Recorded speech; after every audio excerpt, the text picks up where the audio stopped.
우리가 섬기는 하나님은 전능하신 하나님이세요.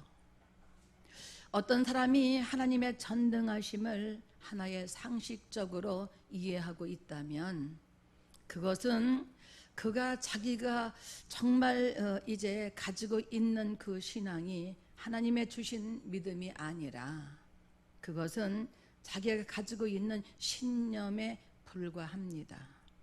우리는 하나님이 전능하시다는 것을 상식적으로 아는 것이 아니라 믿음으로 알아야 합니다. 그분은 어떤 분이신가 하면 또 말씀하고 또 말씀하고 반복해서 말씀을 드려도 그분은 전능자이심을 알아야 합니다. 이방신을 섬기는 사람들은 이상한 나무나 아니면 바위라도 하나 발견하면 거기에다가 촛불을 켜놓고 돌이라도 하나 올려놓고 그리고 이제 공을 들이고 빕니다.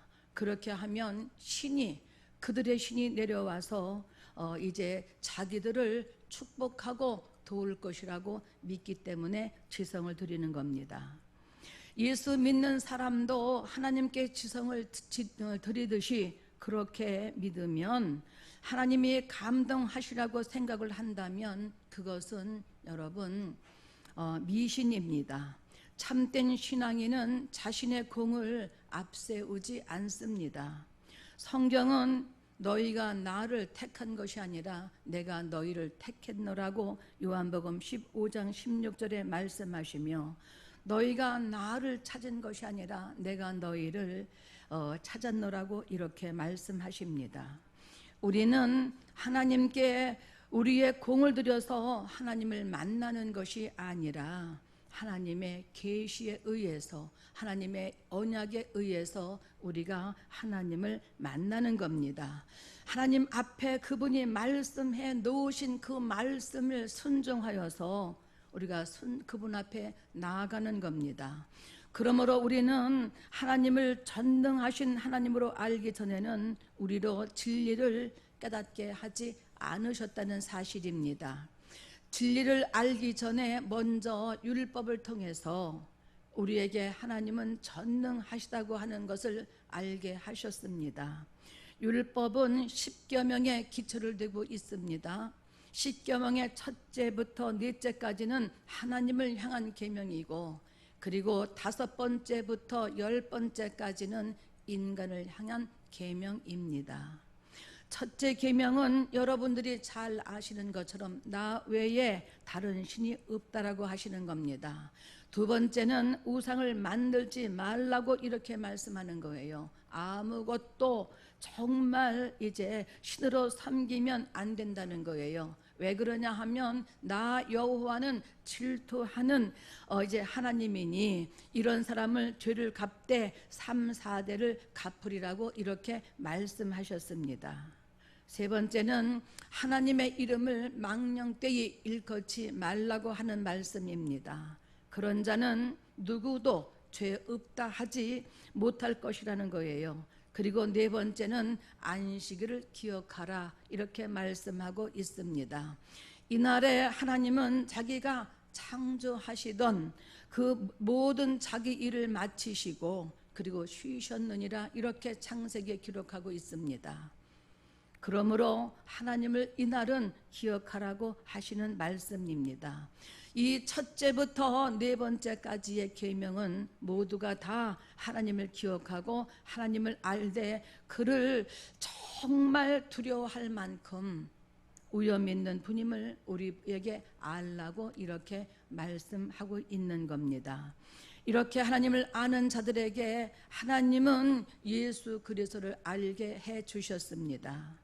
요한복음 3장 16절에 하나님이 세상을 이처럼 사랑하사 이제 독생자를 주셨으니 하는 이 한 구절로 모든 것을 잘못 해석해서 많은 사람들이 인본주의로 변질되어 가고 있습니다.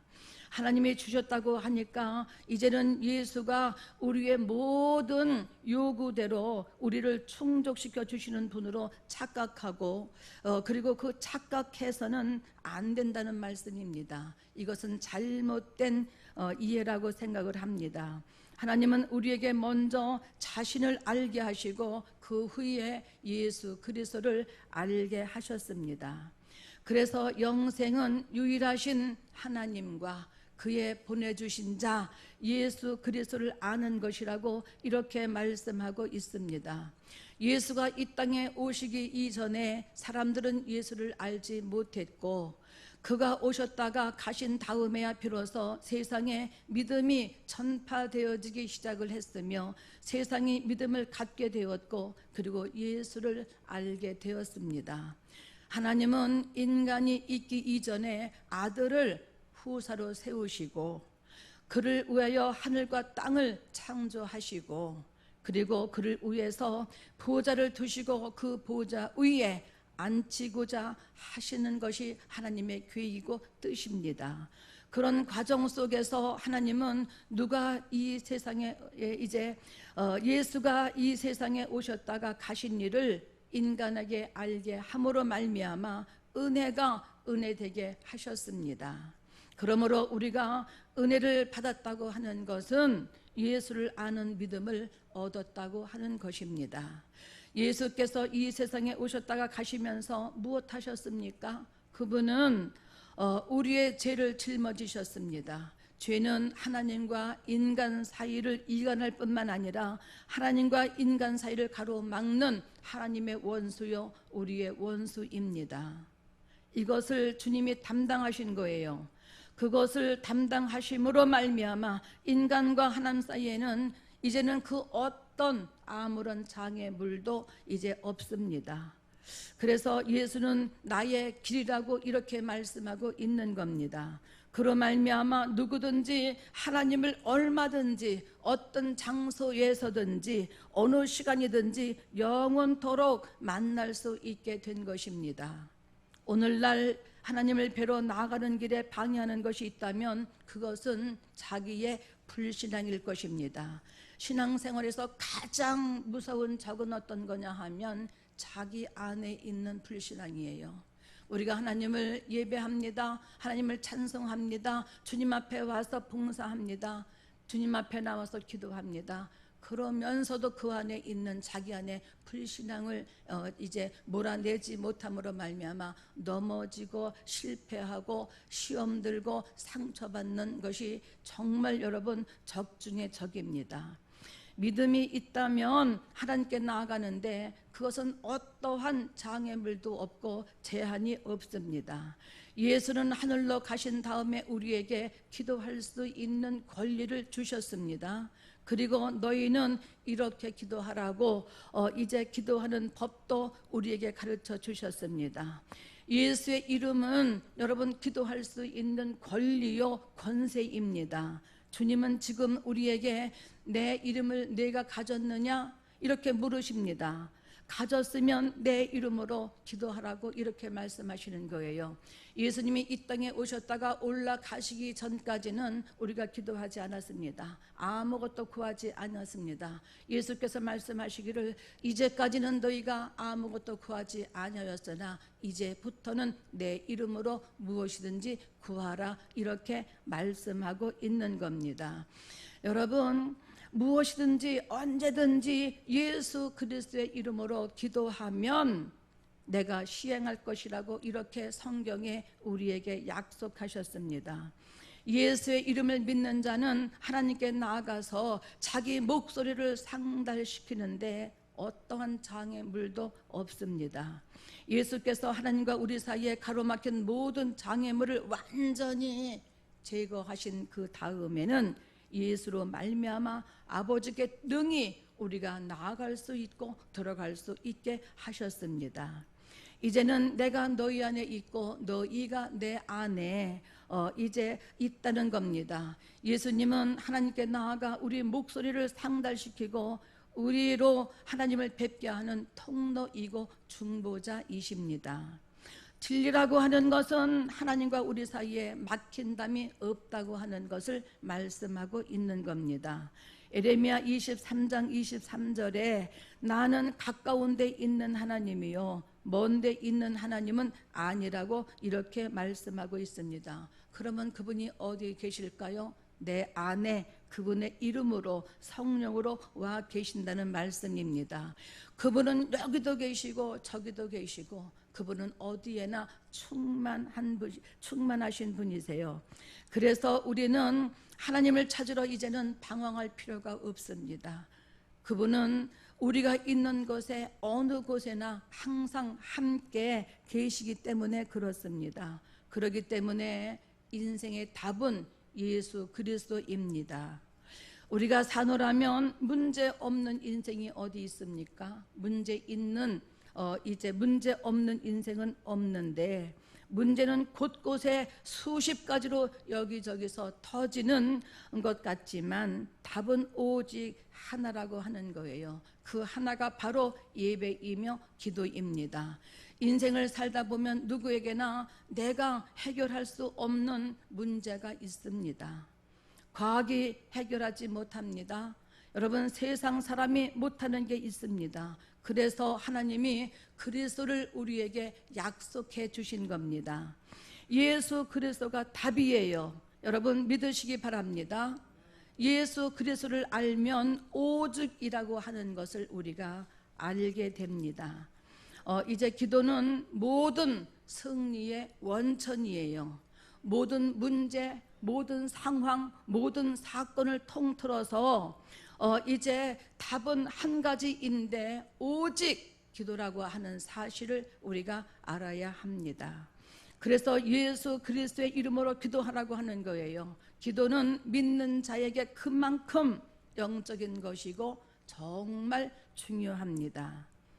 믿는 자들이 기도하지 않으면 영이 약해지고 시들해집니다. 그러면 영이 약해지고 영이 시들해지면 나타나는 현상이 있는데 그 나타나는 현상 한 가지가 어떤 거냐 하면 영적인 무기력증이 온다는 사실이에요. 영적 무기력이 오면 예배도 드리고 싶지 않습니다. 기도하고 싶지 않습니다. 아무것도 하고 싶지 않습니다. 영적인 흥미를 잃어버리고 맙니다. 사단의 공격을 받고 있음에도 불구하고 여러분 이러면은 안 된다는 것을 자기도 압니다. 그러면서 자기를 움직일 힘이 없습니다. 이게 바로 영적 무기력입니다. 성경에 애를 가져서 낳을 때가 됐는데 낳을 힘이 없다라고 이렇게 말씀하고 있습니다. 물론 이거는 이스라엘을 말하는 것이지만 자기 영혼의 힘이 없으면 이와 같다는 거예요. 애를 가져서 애를 낳을 때가 됐는데 힘이 없어서 이 애를 낳지 못하면 그 아이는 뱃속에서 사사나가 되고 말 거예요. 여러분의 영적 상태는 어떻습니까? 영적 무기력감이라는 것이 바로 이런 것이고 자기 영혼의 힘이 없으면 몰라서 못하는 것이 아니라 알아요. 하나님도 믿습니다. 기도하면 응답받는 것도 믿습니다. 말씀의 능력도 믿습니다. 예배의 능력도 믿습니다. 전도의 필요성도 압니다. 봉사의 가치도 다 압니다. 그런데 알면 뭐합니까? 자신을 움직이지 못하는데 왜 그렇습니까? 이것은 영적 무기력 때문이라고 이렇게 말하는 겁니다. 우리는 여기에서 반드시 빠져나와야 합니다. 그리고 두 번째는 내 영이 약해지면 영적으로 경솔해질 수밖에 없다는 거예요. 내 영이 약해지면 쓸데없는 일에 가치를 두게 됩니다. 쓸데없는 일에 관심을 갖게 되고 쓸데없는 일에 괜히 고집을 부리게 됩니다.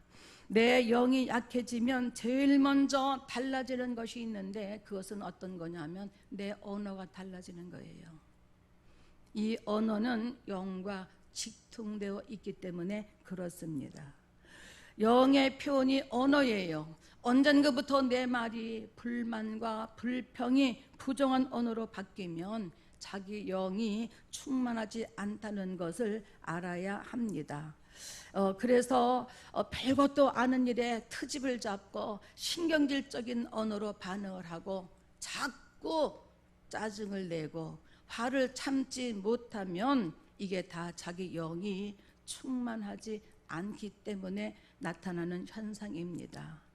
여러분, 정말 우리는 조심해야 합니다. 마지막으로 세 번째는 영적 무기력이 오면 어떤 현상이 나타나는가 하면 하나님을 더 이상 두려워하지 않습니다. 하나님의 눈치를 보는 것이 아니라 사람의 눈치를 봅니다. 하나님과 화목하면 그 원수라도 화목하게 한다라고 이렇게 말씀하고 있음에도 불구하고 정말 하나님을 더 이상 두려워하지 않는다는 사실입니다. 시험에 들지 않게 항상 깨어서 우리는 기도해야 합니다. 그래야 자기 영혼에 정말 자기 영혼이 무기력하지 않고 자기 영혼이 견고하게 하나님 앞에서 세워질 수 있습니다. 사람의 마음은 하나님이 움직이시는 거예요. 우리는 자꾸 사람을 의식하면 영적인 더 이상의 힘을 얻지 못합니다. 그러니까 사람을 여러분 사랑하십시오. 그리고 두려워하지는 마십시오. 그리고 여러분 기도에 도전하시기를 바랍니다. 모든 것은 기도로 시작하고 기도로 종결됩니다. 꼭 이것을 여러분 기억하시기를 바랍니다. 기도하면 환난을 이길 수 있습니다. 기도하면 어떤 문제도 해결받을 수 있습니다. 그러나 기도가 약해지면 온 세상을 얻어도 감사가 없고 기쁨이 없고 행복함이 없고 불평이 생깁니다. 우리의 처소는 주님의 품이고 우리가 가장 잘하는 것은 여러분 기도여야 합니다. 우리의 능력도 기도에서 나옵니다. 우리의 힘도 기도입니다. 힘이 어디서 나옵니까? 영적인 힘이 어디에서 나옵니까? 기도에서 나온 사실입니다. 한 주간 저는 나갔다가 목요일 저녁에 교회에 잠깐 들려서 이제 기도하러 왔는데 잠깐이 3시간이 됐어요. 자기도 몰랐어요. 저도 몰랐어요. 한 주간 나갔다가 교회 들어와서 잠깐만 기도하고 가겠다는데 기도하는데 얼마나 좋은지, 얼마나 기쁜지. 아무리 좋은 곳에 나갔다고 해도 집에 들어오면은 집이 이렇게 좋구나 하고 그 집이 편안하고 소중하고 집이 좋은 것을 느끼는 것처럼 역시 내 집이야 이렇게 느끼는 것처럼 교회 안에 들어와서 하나님 앞에 정말 이제 찬송을 하고 한 주간 또 회개를 하고 하나님 앞에 주님의 기도를 통해서 주님의 말씀을 듣고 그리고 이제 기도를 하는데 내 영이 춤을 추는 것 같아요. 얼마나 기쁘고 얼마나 좋은지. 제가 놀러 갔다 온 것이 아니라 전도 집회에 갔다 왔음에도 불구하고 그것이 전도 집회니까 얼마나 충만하고 얼마나 그 이제 예배가 뜨거웠겠습니까? 그러나 남의 집회, 남의 잔치에 가서 무엇을 얼마나 먹고 왔겠어요? 내 집에 비로소 들어와서 정말 마음을 열고 음성을 높여서 목청을 이제 돋아서 하나님을 찬양하고 하나님 앞에 부르짖고 하나님 앞에 간구하는데 내 영이 얼마나 기쁨이 충만한지 여러분도 한번 경험해 보시기를 바랍니다. 이사야 62장 6절에서 7절 말씀에 이렇게 기록하고 있습니다. 여호와로 기억하시게 하는 자들아 너희는 쉬지 말며 또 여호와께서 예루살렘을 세워 세상에서 찬송을 받게 하시기까지 그로 쉬지 못하게 하라고 이렇게 말씀하고 있습니다. 기도하는 자는 하나님의 관심을 끄는 자들입니다. 하나님으로 하여금 나를 기억시키게 하는 겁니다. 이사야는 계속해서 이렇게 말합니다. 기도하여 그로 하여금 일하시게 하라고 이렇게 기도를 정령하고 있습니다. 그러므로 우리는 항상 기도해야 합니다. 기도하면 여러분 삶에 여유가 생기고 그리고 여러분 삶을 누릴 수 있는 힘이 생깁니다. 저는 지난 주간에 4일 동안 전도 집회에 참석을 했는데 마지막 날 강사가 이렇게 얘기를 합니다. 부모가 자기 자식을 위해서 자기 일생을 바치고 자기의 전부를 들여서 자녀를 사랑하고 가르치고 양육하고 키웠는데 한 자녀는 30년 후에 부모 앞에 나타났는데 세상에서 가장 존경받는 성공한 자가 되어서 나타나서 모든 영광을 부모님께 돌리며 부모님 앞에 한없는 기쁨과 그리고 감사를 드렸는데 또 한 자녀는 그렇게 모든 정성과 그리고 사랑과 그리고 자기의 영광을 구하지 아니하고 오직 자기 자식에게 모든 것을 투자하고 그리고 모든 것을 쏟아부어서 키운 자식인데 그 자식이 30년 후에 부모 앞에 나타났는데 어떤 모습으로 나타났느냐 하면 노숙자의 모습을 가지고 나타났더라 이 말이에요. 노숙자의 모습을 가지고 그 나타난 그 자식을 보면서 그 부모의 마음이 어떠하겠느냐고 생각해 보신 적이 있습니까? 이렇게 우리에게 물었습니다. 저는 정말 어떤 모습으로 나타날까 생각해 본 적이 있느냐고 할 때에 나의 부족함과 나의 부끄러움이 보여서 남몰래 얼굴을 땅에 묻고 울었습니다. 얼마나 내가 부끄러운지 내가 정말 주의 일 한다고 하면서 내 하늘 아버지 집에 어느 날인가 내가 나아갈 때에 그 아버지 앞에 내 모습이 어떨까? 하나님을 한없게 영광스럽게 하며 기쁘시게 하며 이 땅에서 수고한 생명의 면류관, 영광의 면류관, 의의 면류관을 가지고 가서 이것은 주님이 저에게 주신 것인데 제가 다시 주님 앞에 돌려드립니다 하고 영광의 면류관과 의의 면류관과 정말 생명의 면류관을 주님 앞에 다시 돌려드릴 수 있는 그런 삶을 살았는지 아니면 그분 앞에 영광 앞에 나타나기도 서기도 부끄러워서 나의 발가벗은 세마포도 입지 못한 채 나의 발가벗은 그 모습을 어찌할 바 모르는 노숙자의 누더기 옷을 입고 그분 앞에 정말 나타날 것인지 나의 모습을 생각할 때에 지금의 이 모습으로는 담대하게 영광스럽게 정말 기쁨으로 나아갈 수가 없는 것을 저 스스로 알고 깨달았습니다. 그리고 눈물과 함께 회개했습니다. 그리고 정말 이제 그 시간 새로운 결단을 하게 되었는데 우리의 수고가 헛되지 않음으로 말미암아 견고하며 흔들리지 말고 주의 일에 더욱더 힘써야 하겠다라고 하는 새로운 결단과 각오를 가지고 왔습니다. 여러분, 여러분의 영혼은 어떻습니까?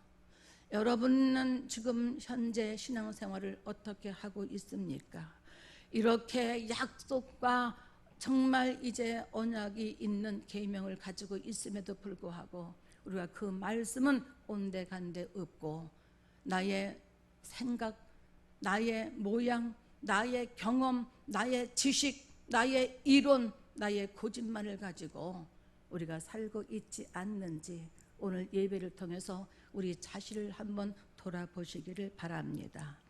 여러분, 우리가 그렇게 주님 앞에 거룩한 신부로 흠도 없고 점도 없는 모습으로 주님 앞에 나가기 위해서는 내 영혼에 힘이 있어야 합니다. 성령 충만한 삶을 우리는 살아야 합니다. 기도로 내 영을 견고하게 세우고 그리고 하늘 문이 열릴 때까지 응답이 나에게 올 때까지 기도를 쉬지 않기를 예수 그리스도의 이름으로 축복합니다. 날마다 나를 돌아보시길 바랍니다. 내가 무엇을 먹을까? 무엇을 입을까? 무엇을 마실까 염려하지 말라. 그것은 이방인들이 구하는 것이라고 이렇게 말씀하고 있습니다. 너희는 그 나라와 의를 먼저 구하면 무엇이 있어야 할 우리의 필요를 전지하신 하나님께서 아심으로 말미암아, 전능하신 하나님께서 아심으로 말미암아 우리의 필요를 더하여 주시겠다고 약속하셨는데, 여러분 그 약속을 믿음으로 말미암아 더해지는 축복을 받으시기를 예수 그리스도의 이름으로 축복합니다.